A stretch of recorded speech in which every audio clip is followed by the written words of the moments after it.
Mga balita naman sa labas ng bansa, U.S. Envoy to the United Nations Samantha Power bibisita sa West Africa upang paitigin ang kampanya laban sa Ebola virus. At Amerikanong nakulong dahil sa pag-iwan ng Biblia sa isang hotel sa North Korea, nakalaya na matapos ang 6 na buwan. Yan ang mga globalita ni Benj Bondok.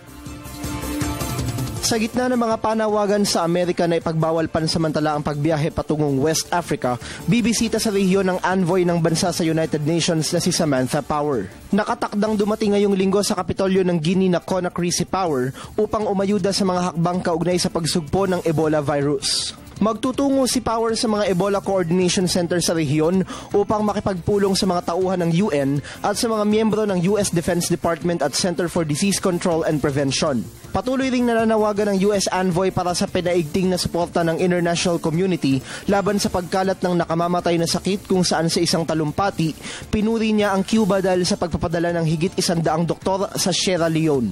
Una rito, nagpahayag na ng pagkabahala ang UN dahil sa pagkakansela ng mga airline at shipping lines ng biyahe sa West Africa dahil sa banta ng Ebola virus. Ito'y dahil pinahihirap ng sitwasyon ng pagbiyahe ng mga health worker at supplies na pinakakailangan doon sa ngayon. Sa pinakahuling tala ng UN, umabot na sa halos 5,000 ang bilang ng mga nasawi dahil sa Ebola virus. Dahil dito, patuloy ang panawagan ng UN sa lahat ng mga bansa na tumulong upang wakasan na ang itinuturing na pinakamalalang pagkalat ng sakit sa kasaysayan ng mundo.